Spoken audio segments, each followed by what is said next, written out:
Hello everyone. Thanks for joining us today.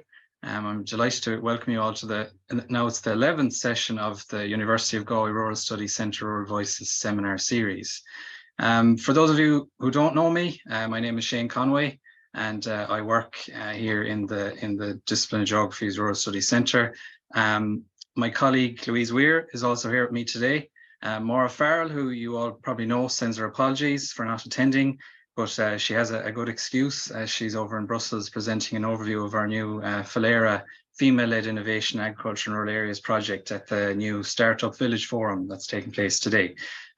Some quick background on Rural Voices. It was established in conjunction with the Department of Rural and Community Development, back in January 2022. And it provides a platform each month for academics and rural stakeholders from across Ireland and Europe to present their research or research projects, network with others in a similar space, and it's important both within academia and beyond to initiate discussions around key rural issues. And it has evolved from the university's participation in our Rural Future Higher Education Research Network that Maura is on.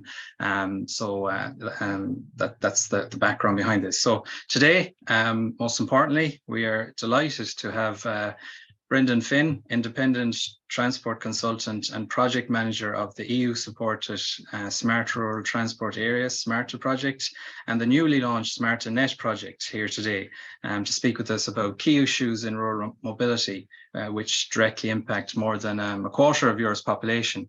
I was lucky enough to present alongside Brendan at the iRoute conference back in May 2022, held by Kilkenny Leader Partnership. And some fascinating insights of that project. I'm sure because we're all involved and interested in the rural space, we can empathize with everything he's going to speak about. So really looking forward to it. And please feel free to put your questions in the chat box and we'll come back to them at the end. So without further ado, over to you, Brendan.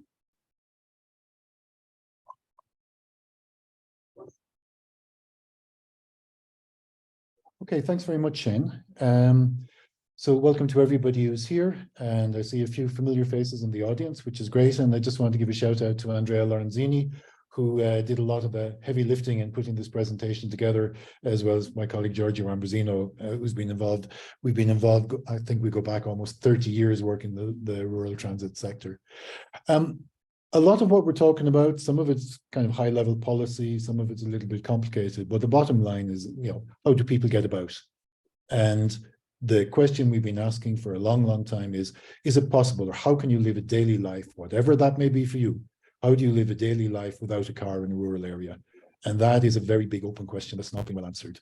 So what we're trying to look at here is developing rural mobility in Europe, and it is a Europe-wide problem. In fact, it's a problem in many, many other parts of the world, but we focus in Europe.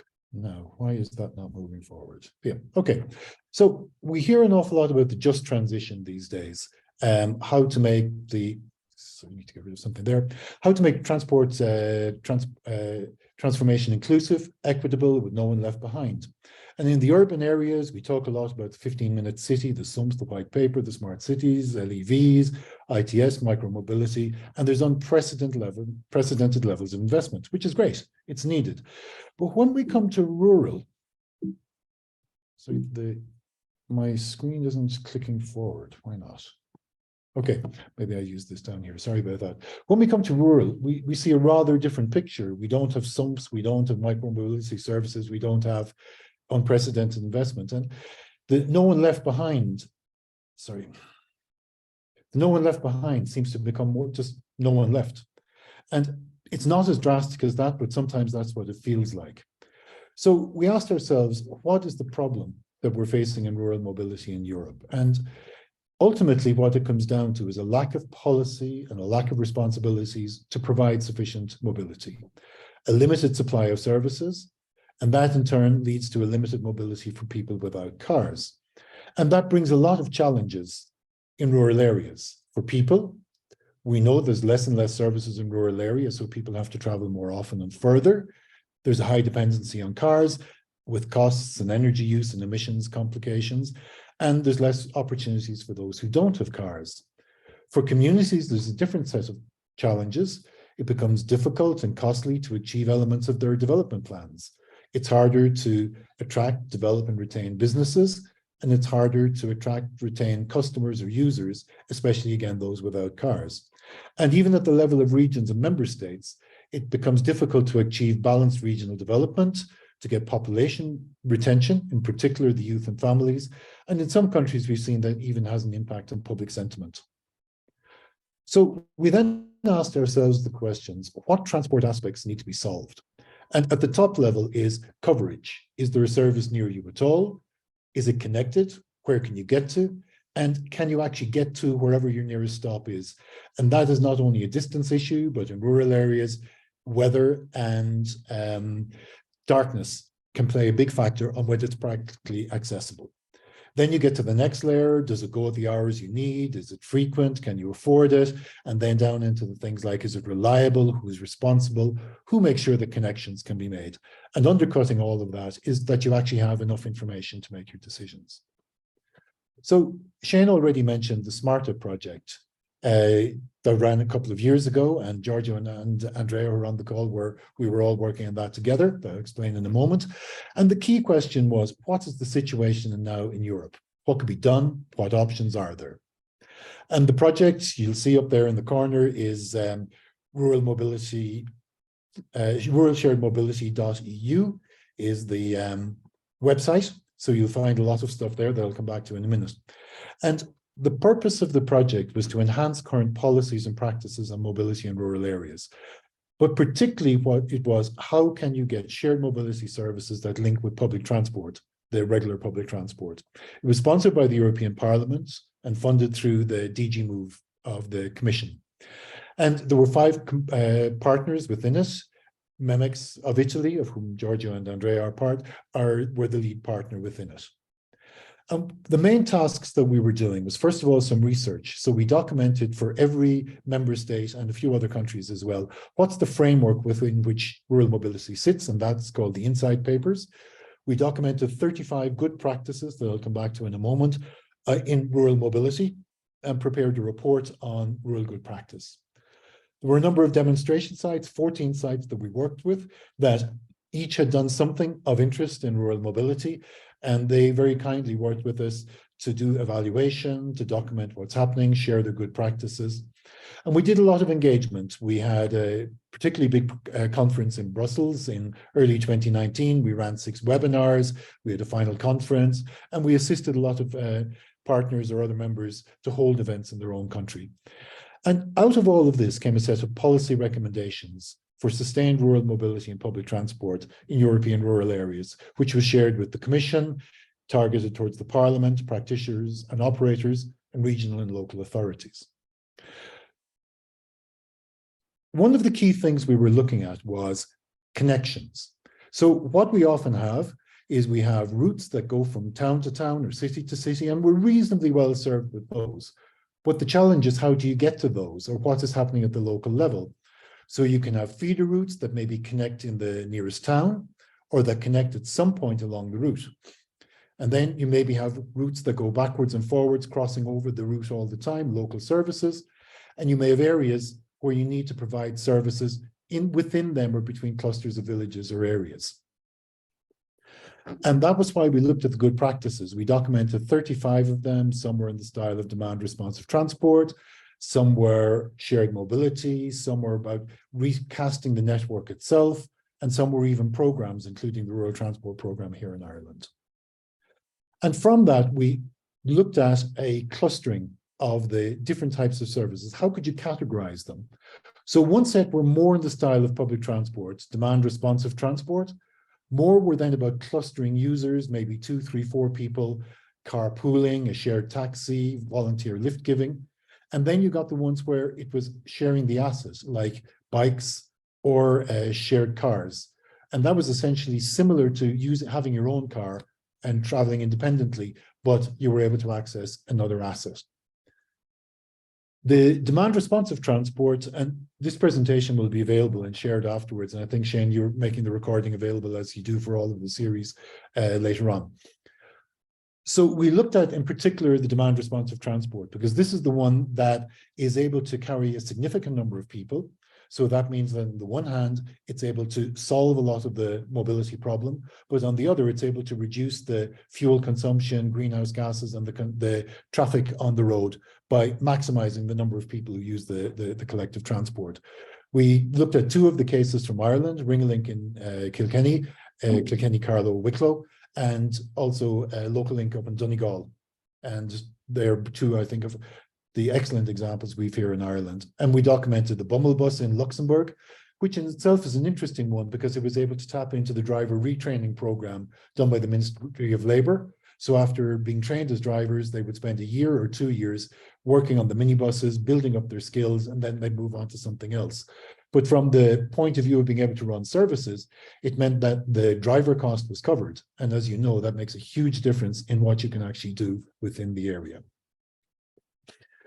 There were two other sets that were very interesting, which were the community-based solutions. On the left side is the so-called Burger bus, which we see in Germany and Austria, I think about 400 to 500 schemes altogether. And in both governments made changes to the framework to allow such services to be provided. Their Burger is citizen, and all of the work is done voluntarily. The drivers are volunteers, the dispatchers are volunteers, the people who provide the information and the outreach to the community are volunteers. And because the community does it itself, then there's only a small cost associated with the bus, the maintenance, and the fuel. And that is something that they can cover either from donations or from a very low amount of fares. And that makes something feasible within the area. Plus, it seems to have been very good in helping the community spirit and the interaction. At the other end is the e-hitchhiking, which we saw in the Réseau Pouce scheme in France. And it basically brought hitchhiking back, but through app-based. And a load of different communities within France. Just before COVID, I think there was 1,500 different communities, rural communities in France, had established Réseau Pouce. And it was basically the hitchhiking. And there was a mode of doing it, a guide, a how-to, an association being set up that would help communities who are interested to do it. The final part of the jigsaw is the integration of the solutions. And on the left side, there's the mobility hubs where you get connection points, and sometimes you put in the physical infrastructure, not only shelters and stops, but sometimes maybe kiosks, and sometimes you repurpose places that there are things happening anyway, and people can have maybe work hubs, and then it's a place where transport and activities combine. On the other side, there's the virtual side, the shared use mobility agency. And this is, I think the local links, the transport coordination units are essentially within this category of being able to combine the different services and provide information to people and do the booking and reservation. Integration is key within all of this. So you need to have the information, manage the regularity, the ticketing, maybe connection with bicycle schemes or other connectors, and then to manage the service, provide comfortable shelters and stops, manage the transfers, and then at the back of it all, you have a series of apps, you have things that give information to people, but there need to be commercial and contracts underpinning all of this as well. So all of this, there are very good examples throughout Europe in the rural mobility sphere. The final point that I want to share with you out of the SMARTA project that we had done was to look at how you might go about the implementation, good guidance and implementation. So we identified the means by which communities could do it. We broke it up into 3 phases with multiple steps. The first being the mobilization and preparatory phase.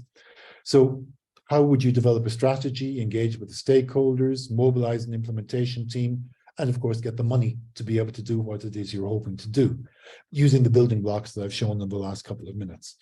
Now, if a community is already well structured, has its own development plan, has been working on other projects, maybe non-transport projects, it's relatively easy to do this, and you might get it going and be ready to run with something within a year. But if you're starting from scratch, please be aware this can be a very slow process. You then have to move into the phase of developing solutions, come up with the concepts, build your own capacity, acquire systems, vehicles, and then you move into the operations phase. Everybody does this to implement the mobility services, but the real key is to move to the other steps of building up your usage levels, marketing, outreach, community engagement. You're not successful until people are using your service.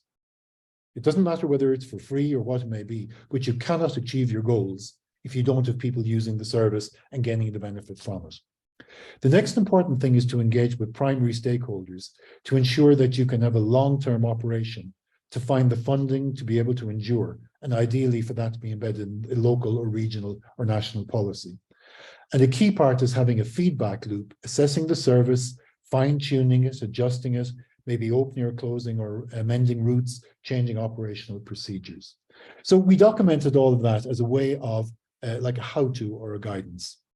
And we left a legacy of the SMARTA project, again, as I say, at ruralsharedmobility.eu, where I think a good introduction is the video. It's about 5.5, 6 minutes long.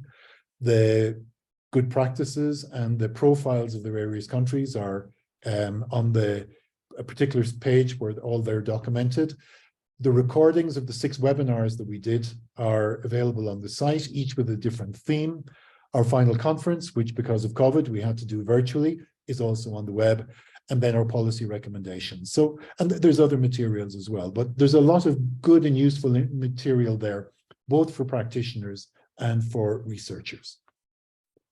So that was the SMARTA project. And what I'd like to now do is move to a very specific instance, one in Ireland, and just to look at good practice in action at local level. Again, an example of what can be done and of what we could see a lot more. And that's an initiative called KITE that the Kilkenny Leader Partnership in Kilkenny obviously have been doing. And essentially what it is doing is integrating transport within their area. But the key thing, and I think what's innovative in many ways, is getting the local partners to come together and on a voluntary basis to make something really strong happen. So KITE was basically a partnership pilot project about public transport. And what it wanted to do was to link together the conventional licensed fixed route services with the demand responsive flexible service. And that is actually quite challenging for anybody trying to do this. But they said, we really need to be able to bring these two together. So the partners in it were Ringalink, which is one of the local links. I think most of you will know them. JJ Kavanagh's, the Kilkenny Leader Partnership, and the County Council, which is getting more involved and taking an increasing role in public transport in the county. So the main reasons was to give people in Kilkenny more transport and mobility options, but also visitors who come to Kilkenny, and particularly who stay in Kilkenny City, that they have access to rural Kilkenny and the facilities that are there. And then from the commercial point of view, to actually help to get more customers because they'll be able to make a connection and have more opportunities to travel. There was investment in a real-time passenger information system, the hardware and the software, super stop bus shelters, and the primary funding came through the LEADER program through KLP, but also from some of the operators put in some of their own money, and there was support from Kilkenny County Council. So how the system works is relatively straightforward, but there are many parts to it. Each of the operators, their buses, send information about where they are and other information to a central system. That shares it then with a system that processes it and works out where the vehicles are and when they will come to the various stops. And that's distributed to mobile phones. Some of you already are familiar with real-time passenger information, to web, and particularly to the super stops at the mobility connection points, which had displays in them of the real-time information. I'll show you that in a moment. And all of this part of the system here was coordinated from the Ringalink Centre in Kilkenny. One of the applications they were doing is JJ Kavanagh operates services between Kilkenny and Clonmel, and Ringalink already connects with Bus Éireann service at one of the points along the route. But it's planned to develop 2 super stop integration points at Callan and Killamery, and that will help to provide access to a number of cultural and other sites that for low-level tourism, but nonetheless, people do want to go to these places and they have no way of getting there. So by providing a service around the area, then people are able to access this, but it also means then people might stay an extra day or a night in Kilkenny or in Clonmel because they have something to do over and above in the town itself. The second application is at a super stop in Paulstown, and we'll show a video of that in a minute. Some of you may be familiar with this already. At Junction 7 on the M9, there's a service station right beside the village of Paulstown. And JJ Kavanagh and Dublin Coach provide services through there reasonably frequently. So this is a connection point with Ringalink and other local services. And the Smart Stop was installed there last year. So this is essentially availing of an existing facility to make it into a mobility hub. And Shane, if you could please play the video at this stage. It's just a minute in length. You'll get to see what it means. Thanks, Shane.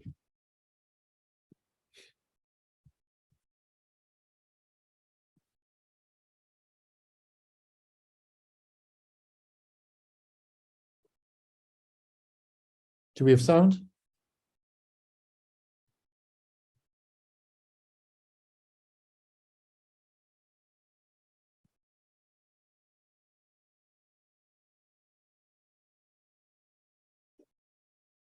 Should have unmuted myself before I shared the screen, sorry.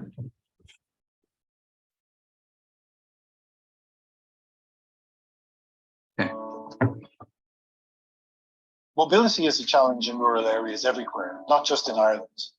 There are mobility services in County Kilkenny, but they're not integrated. The services don't meet a common point at coordinated times that will allow people to easily transfer between them. Kilkenny Integrated Transport Evolution is a project which was initiated by the Kilkenny Leader Partnership in conjunction with our partners in Ringalink, Kilkenny County Council and JJ Kavanagh Sons. This system, Mobi-Router, delivers what we call DRT, Demand Responsive Transport Services, which means that services are coordinated live, really, and the bus will be directed to the person's house generally. It's really about linking up two different types of transport service which operate currently. It will improve the connectivity that people have, their mobility, and it's going to be a model for lots of other rural areas in Ireland. Will be a game changer in terms of the whole way things will work from the point of view of public transport in future. This is certainly an innovative initiative.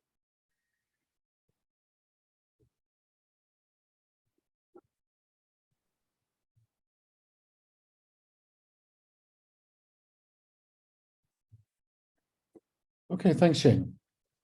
I think it's an innovative at a number of levels. Sorry, voice is going there. It's innovative at a number of levels, the technology, the service. But I think the partnering that we have seen there in Kilkenny of the different players in the game coming together, public and private sector, working together on this, I think is an innovation in itself and finding the financing means of doing it. The third part of the presentation I want to touch on is new policy directions for rural mobility in Europe. Like, where do we go now? And within the SMARTA project, one of the key things that we did was to ask, in Europe, is there a specific national policy for rural mobility transport that has stated objectives, quantified targets, assigned responsibilities, and dedicated budget? And the answer might actually surprise you, because the answer is no. In almost all European countries, there is only one country that has a national policy with specified objectives and target outcomes, which is Latvia, but unfortunately, they don't have enough money to deliver at the level they wish. There's a few other countries that have aspirational goals, but without specific targets. But for the vast majority of Europe, there isn't a national policy that actually has meat to it. And one of the questions we did in the interaction with the Commission was to say, well, why should the European Union act on something that seems to be such a local issue? Well, first of all, mobility is a basic freedom, for people, communities, businesses, as I mentioned at the start. And what we've seen over the last 2-3 decades is increasing centralization, reducing local services and jobs, reduced financial support to rural mobility, especially relative to urban areas. And we see a shift in the socio-demographics, the young and the old stay, in the middle leave. And if you think it's bad in Ireland, there are many zones within Europe where it's actually chronic. And as you know, we all know the stories of the deserted villages in Italy and so forth. But the fundamental thing is people have to travel further. The car is often the only option. Many can't use cars. So it becomes difficult to live a daily life without a car, increase rural traffic, energy consumption, and emissions. For one village or rural area, okay, that's a bit unfortunate. That's a local issue. But when you start to talk about tens of thousands of communities all over Europe, you get to the point where a quarter of Europe, 137 million people, are impacted negatively, along with a legacy of disinvestment. And if you have that many people who are somewhat out of the loop, that actually impacts on whether an EU policy succeeds or doesn't. So there's actually quite a direct linkage between what's happening at the micro level across all these tens of thousands of communities, right through to whether the European Commission's and the European Parliament's policies are delivering. So what we discussed was, what is the role the European Commission can play, the Parliament can play? Well, first of all, to establish European-wide policies on rural mobility, that rural mobility should be included across policy areas, and it should be mandatory in all national rural development policies. And it should also be that targets and obligations in national policies be migrated downwards to local development plans and programs. And then that there should be obligations in member states to establish national policies on rural mobility. The European Parliament can provide a framework, guidance and support, and it would remain strictly the local decisions, the national, regional and local decisions about what level of mobility, services, allocation of budget and resources. But whatever it was doing, it should be explicitly formulated in the published policy or plan, not simply to be silent and no policy, and that nobody is then accountable for what is happening. But all the member states have the powers to do this already, but yet we see they're not. So the key challenge is how to motivate the European member states to actually go ahead and develop policies and frameworks and to migrate these down to the local levels and to give them the needed resources. So we discussed with DG Move, how could you go about this? And they asked us to come up with a number of pathways going from the least to the most. So the supportive pathway could be as usual, that the European Commission would say some money available and countries could draw it down if they wish or not wish. The second was the persuasive pathway to say, well, look, it's your choice whether you do or you don't. But over 2 or 3 rounds of programs is that the eligibility for regional and rural development funding will be linked to whether or not there was a rural mobility policy in place and a framework to deliver it, in much the same way as water and other environmental parameters or certain social parameters you're required to have it. And if you don't have those in place, you're not deemed eligible for funds, right through a mandatory pathway where there would actually be a directive compelling member states to do it. Now, it's beyond our pay grade to say which should be done. And what we said instead was, look, here are the pathways and we can talk about those, but let's launch a policy debate. Now, this was, of course, our recommendations in 2020 at the time of COVID. So you can add a year or two to this, but get a policy level debate going at the European, the national and the local levels, looking to find a way forward. And then to relaunch that debate maybe every 5 years or so. And then put the supportive measures in place, support the policy debate, establish a forum, a technical assistance program, extended evaluation, and so forth. And we identified 3 main pillars that would help with that. The networking is how you get the dialogue going, building relationships, establishing a rural mobility forum, and who might carry this forward. Capacity development through a structured program. And for a lot of communities, they're trying to get themselves into a transportation area with which they don't have previous skills. So standard areas like needs assessment, planning, operations, resource optimization, and then new skills areas like intelligent transport systems, apps, and business models. And we noticed that over in the USA, the Rural Transit Assistance Program provides a very good model. And the website for anybody who's interested is www.nationalrtap.org. And the third strand is the funding. So there needs to be money to back this up. And it could be, though, through leveraging programs such as LEADER, but especially the CAP and other local funding sources like social and health. So that led on to the SMARTA-NET project. And I think I have about 6 slides left, Shane, so we won't be too bad for time. So I'll be done in another 5 minutes. So the SMARTA-NET project was SMARTA-3, essentially a continuation or a building on SMARTA and SMARTA-2. But we called it SMARTA-NET because SMARTA-3, what does SMARTA-3 mean? And we wanted to highlight the network nature of this. So the Commission put out a tender, and very happily we were invited to do it and we won the tender. So we're now running the SMARTA-NET project. And that will run from last December for 2 years through to the end of next year.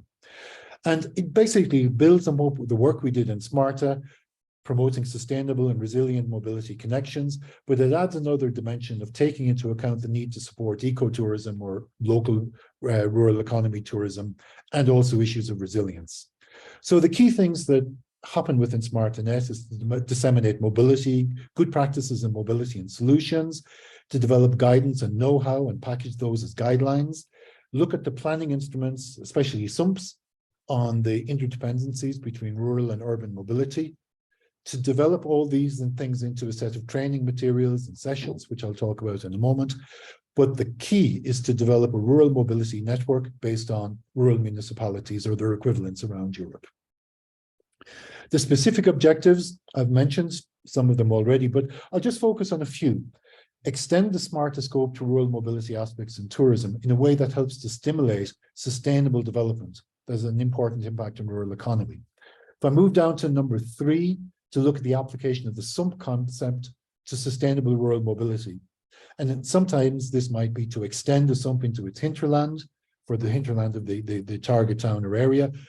But we're also looking at whether something equivalent of SUMP, but done differently, is needed for rural areas themselves, and to undertake capacity building actions at the local level and support rural municipalities.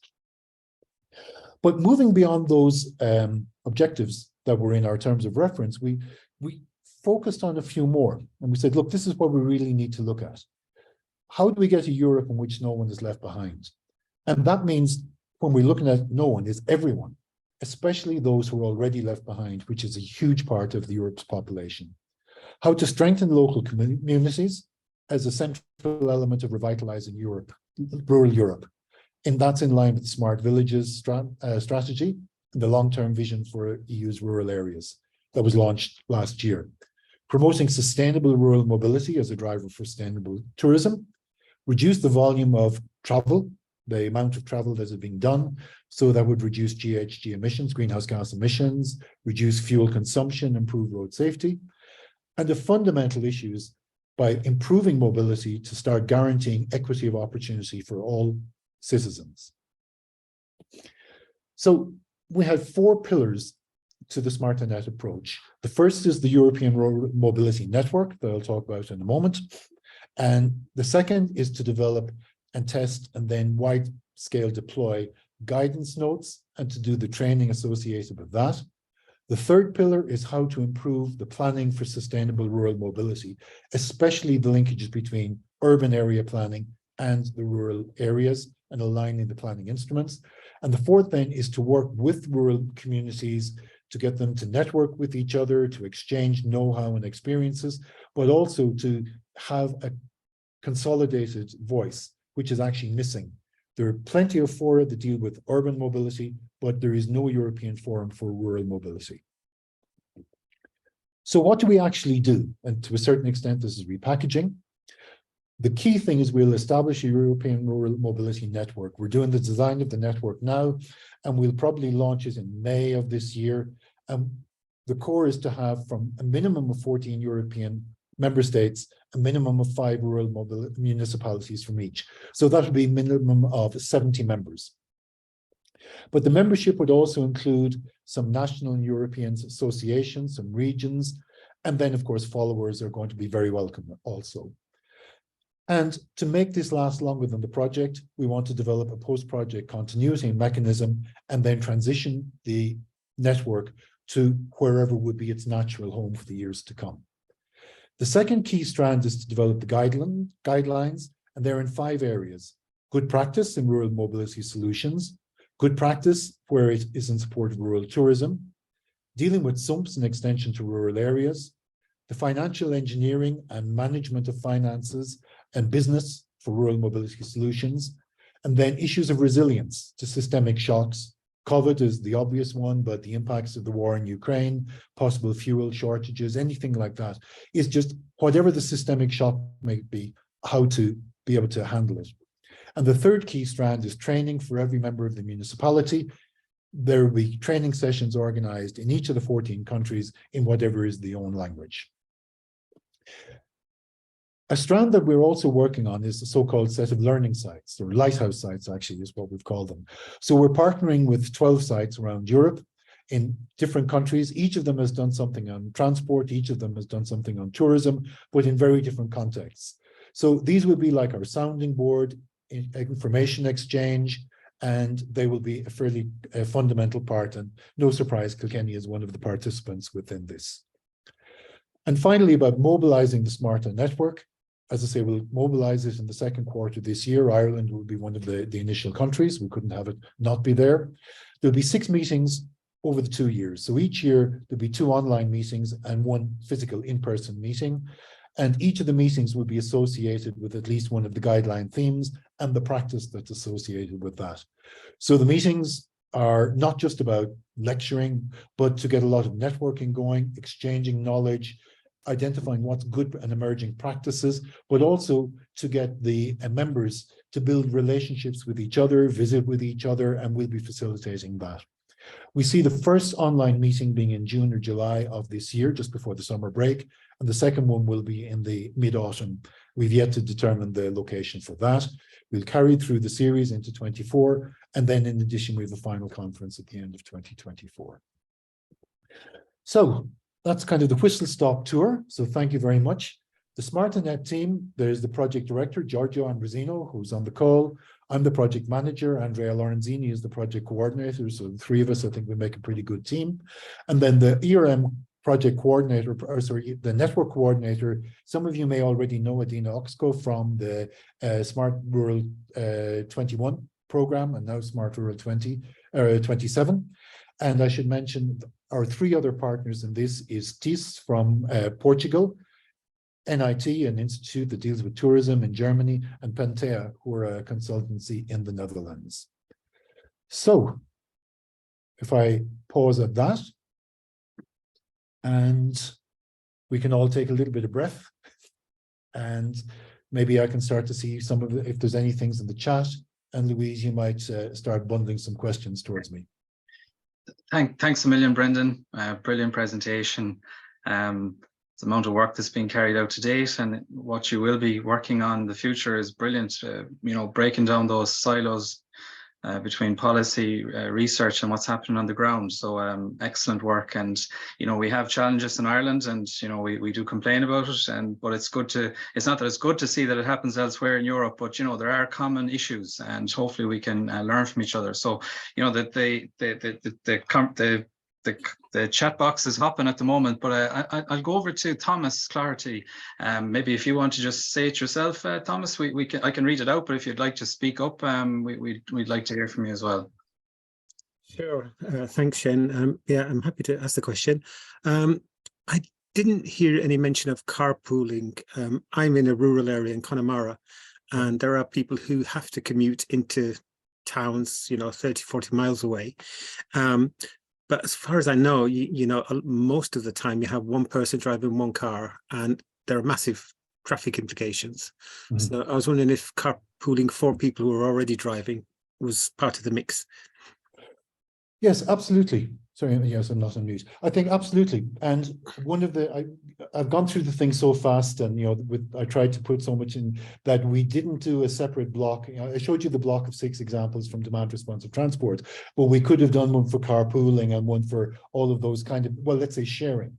So if you remember the sort of atomium that I had where there was all the different kinds, and the ones like the public transport of one kind, the next part of the quadrant, as it were, from about 3 o'clock around to 7 o'clock on the clock, were the carpooling, the ride sharing, and the organized lift giving, the community-based lift giving.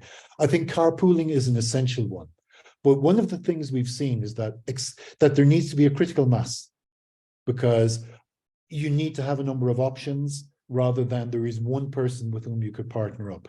Nevertheless, that said, there was one example that we did, and the good practices was Northern Trust in Limerick. They established a carpooling scheme for among their staff, and that worked very, very well. So that was one of the good practices that we've done. When we come into SMARTA-NET, one of the things we want to do is to work with the whole set of municipalities and to identify what's the good practice going within their areas. So we know that there are going to be examples that we haven't come across before that will emerge once we have a large number of municipalities. But your point taken, Thomas, we probably are not giving enough exposure to it, to something that is actually it's very, very efficient financially, and it's very efficient on the transport part. Last thing I'll say is that, again, a point that I didn't stress that we normally do in the SMARTA presentations is we never advocate a single solution. The best is by having a package of measures. So there could be some demand responsive transport, there would be carpooling, there might be organized lift giving, whatever else is in the mix for that area, because no one solution is going to meet all of the needs, not necessarily for the individual person, or even the person might need different things at different times. But you've hit on a very important point that maybe I should have put more attention to. Thanks. Thanks very much. Thank you. We'll go over to Roisin Garvey, please. She has her hand raised and has, inserted an interesting comment. But if you'd like to speak up, Roisin, it'd be great to hear from you. Hello, probably one of the best presentations I've been at in a long time, because a lot of presentations are not that stimulating, may I just say. But I suppose I worked in modal shift and active travel for 12 years full-time with the Green Schools Transport flag all around Clare, Galway and Limerick. So that's my background. Prior to that, I was a maths and physics teacher. And now I'm rural development spokesperson for the Green Party in the Shannon, I suppose, and other things. So everything you said, Brendan, is literally, I've given the exact same speech about 1 million times. It was amazing how much it resonated with me. And I'm not even sure what this group is or how this meeting came about, because I just jumped on because it looked interesting in my diary among the 5,000 other things. So I'm going to not pretend I know exactly who I'm talking to here, but I do know that I would very, very much like to get some of you up to a meeting with John MacDonald, the transport advisor for Eamon Ryan. Eamon Ryan is brilliant, totally gets transport, but he's a lot going on. His transport advisor is brilliant too, but lives in an urban area and doesn't have the lived experience. I live 5 kilometers from the closest shop in the middle of absolute nowhere. I have no bus service near me unless I get to the closest village, which is 5k away. We have seen an increase in local link and there has been some wins. I'm getting 10 new bus stops after 2.5 years of hounding my local authority to get them to look for it. So there's lots of issues there. It's not just down to the NTA. Local authorities can put in big requests that they apparently haven't been asking for at all. I've found out from talking to people in the NTA. Some people in the NTA don't believe in rural bus stops, don't want to hear about bikes and buses. And if we can't join the dots, we're going to fail rural transport. So to that end, I suppose I was just looking to follow up after this meeting with, I don't know, Shane or Brendan or a couple of you to come up to Dublin, and I'll try and get John MacDonald I will get John MacDonald to have a meeting with ye and me, and if Eamon can come too, just to constantly remind them about the rural transport challenges, because there's so much going on, on transport on every level. There's new trains coming in this week and new trains coming in next week and all the kind of stuff. So it's up to people like us to keep shouting about the rural transport side of things. On the carpooling thing, I have looked for funding for a national carpooling app. Like they have BlaBlaCar and Mitfahr Central in Germany and places. If we don't have one good national one that's promoted properly, you won't have a critical mass and it'll fail, like the NTA's previous useless attempts, because they kind of did one but didn't really care about it and wanted to work. The other one is we have lots of existing official bus stops in Ireland in rural areas that are not indicated. Nobody knows they're there. I'm currently trying to look for funding just to get those ones recognised with a poll, not to mention looking for new rural bus stops. Unfortunately, the head of the NTA does not believe in rural bus stops. And also the CEO of Clare County Council, they both would like to think that if you had a rural bus stop, you'd have to have a lay-by and lights and a footpath and all these things we see never used in other countries where they have successfully managed rural transport. So we have our work cut out for us. I do think the car sharing is massive. I do think the go-car model that we have in cities should definitely be looked at in towns and villages. I could go on forever, but I think the best thing is to follow up with a meeting with you. If you'll forgive me for not having been able to take down a note of all your questions and comments there. So will you meet me in Dublin? First of all, yeah, I'm normally based in Dublin. Who are you? So I'm normally based in Dublin. So what's the best way of doing it? If you put your email address in the chat, and I'll send you an email immediately after this, and we can just link up and agree when and where you want to meet. So where did you say you're normally based? County Clare, the Banner. County Clare. Okay, I'm kind of down a little bit south of you in Kerry. Some of the time is where I'm from. But what we'll do is we'll make contact. Exactly. You put your message in the chat, and I'll send you an email after this, and we'll touch base. happy What's to have a happening is you don't conversation. have, you have lots of siloing in rural transport even, because you've local link here, you've bus there and there, you've bus there and coming into train stations 16 times a day, 5 minutes after the train has left. Connecting Ireland didn't include Irish Rail in the conversation, I've discovered. So, you know, Okay. it'll Great to take follow up with that, Roisin. Yeah, we will follow Afterward, up with yeah. that. There's a few Yeah. other questions Okay. out there, Brendan. I might just run through, well, I give you two and you can think about them. One, Sure. the first is around dissemination, and you know, obviously leaving these guidelines and legacy is really important. But there is a query from Katrina just to inquire how you're going to disseminate to other EU member states. And just as you think on that one, we have another really interesting one here from Judith. Are you focusing on providing low carbon transport when you discuss this in that narrative, possibly as a community benefit of wind and solar power farms operated by the semi-state bodies? Are we making those connections? So dissemination and I guess more green transition question. Okay, taking the dissemination first is, I mean, that was a huge part of the SMARTA project. It's why we established the website, and 3 years later, the material is there. All our webinars, the good practice, everything. So ruralsharedmobility.eu. Andrea, if you're still on the call, could you just pop that in the chat, the web address for people? Thanks. So you'll find a lot of resource there.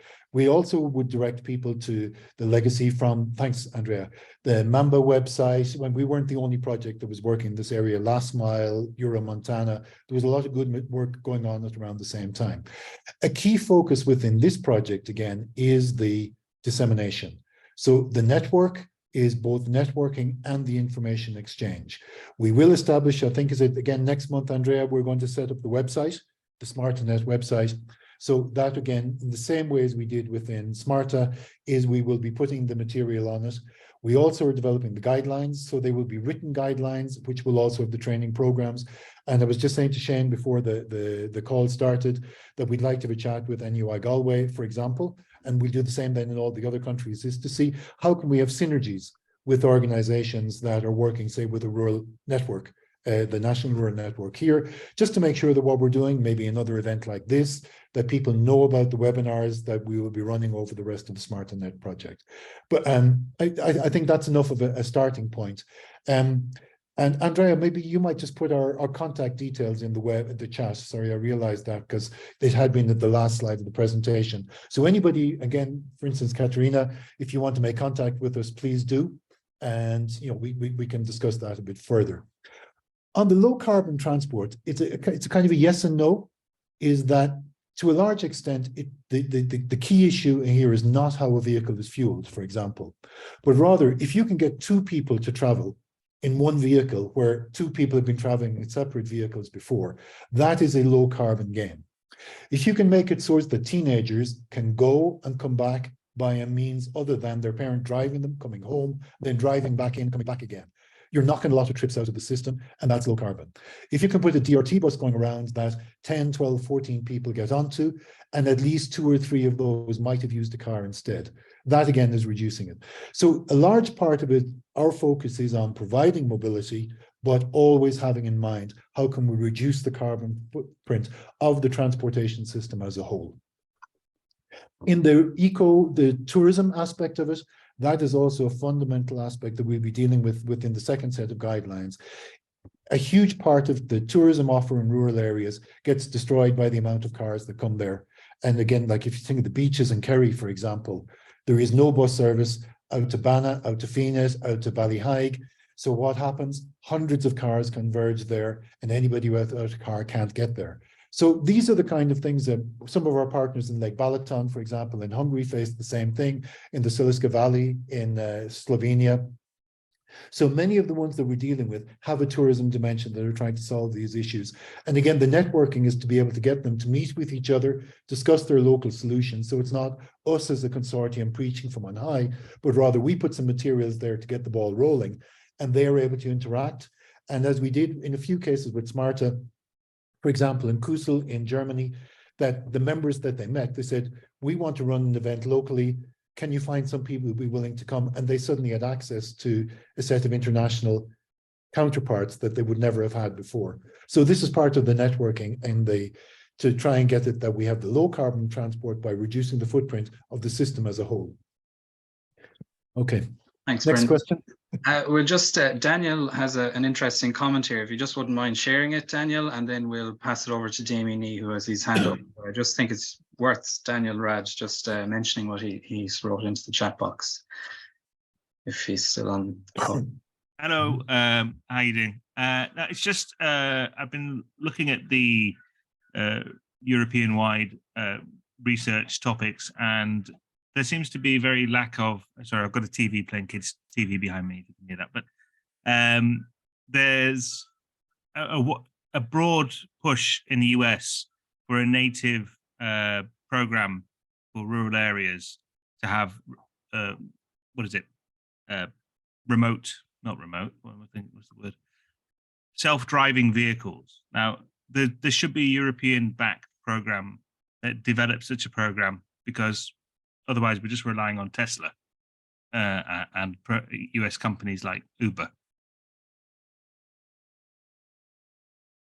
Okay, well, if that's fine, is all I can say. Within the range of cases or cities that we look at, or sorry, rural areas that we look at, is we want to look at all of the solutions that they're doing. But one of the fundamental things is to make the distinction between what's a pilot and demonstration, what is practice, what is able to be rolled out on a large scale. And maybe this can, maybe it can't.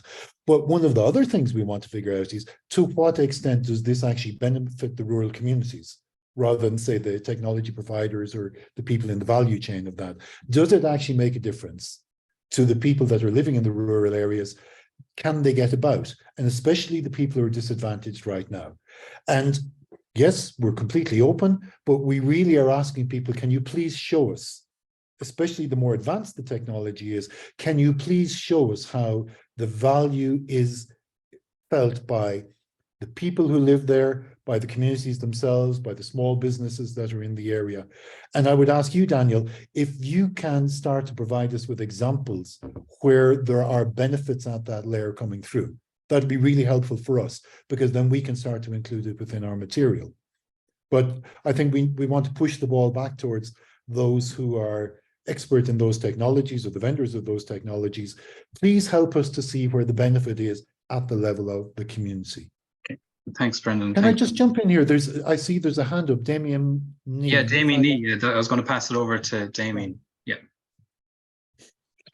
Hi, that was a brilliant presentation, Brendan. Thank you.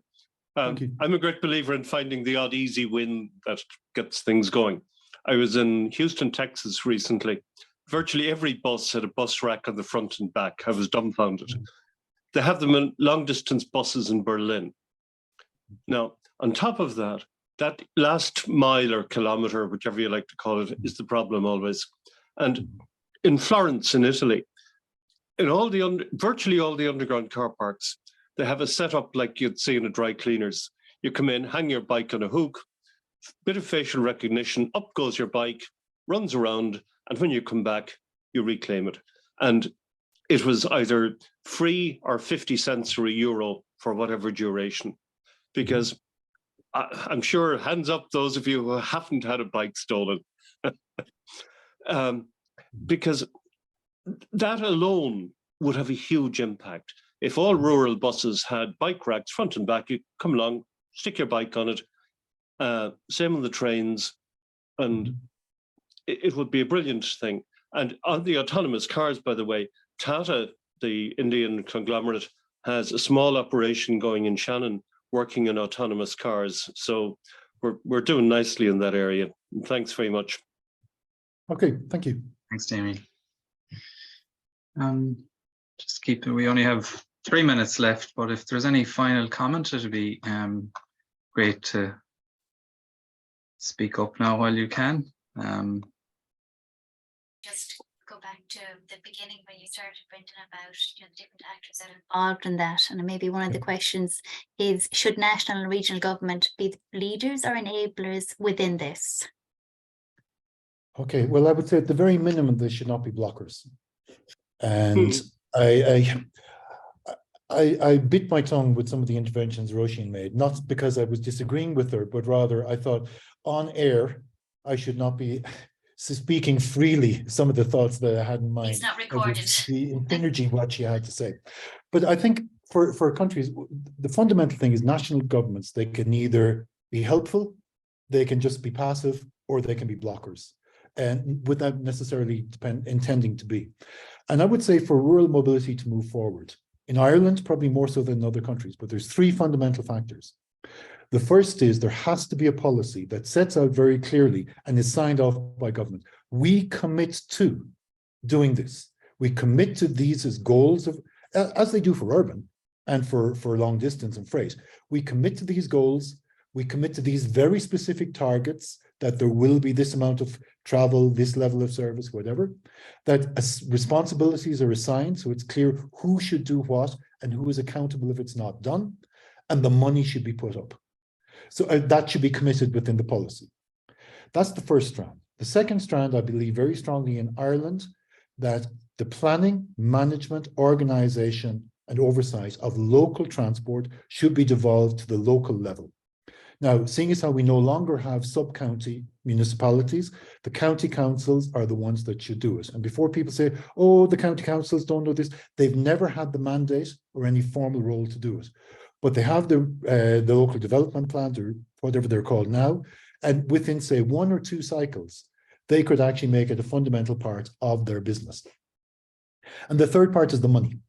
The funding has to be given. So if the county councils are in task to do it and take it away from the NTA, who can have general policy oversight, but shouldn't be involved in local planning, put the money behind it. If we can put 300 million a year for walking and cycling for 5 years, we should put at least $1 billion per year into rural transport. Not the 25 million we have at the moment for local link. Keep that, of course. Not the 8.5 million that was announced for Connecting Ireland. We need to be putting $1 billion a year into it. And that will be about 40 million euros for each of the 25 counties outside of Dublin. That's the level of money we need to be talking about. And if that kind of money is made available, then the county councils can actually, they will have the resource and the motivation to do a really good job. 40 million per year will go a long way to providing a very high level of services. Now, somebody, a bean counter somewhere will say $1 billion a year to the rural areas. Over 20 years, that would be 20 billion. Right. 1 metro, 1 tram for Dublin. That will cost you 20 billion. Sorry, 3 trams for Dublin. That'll be 20 billion.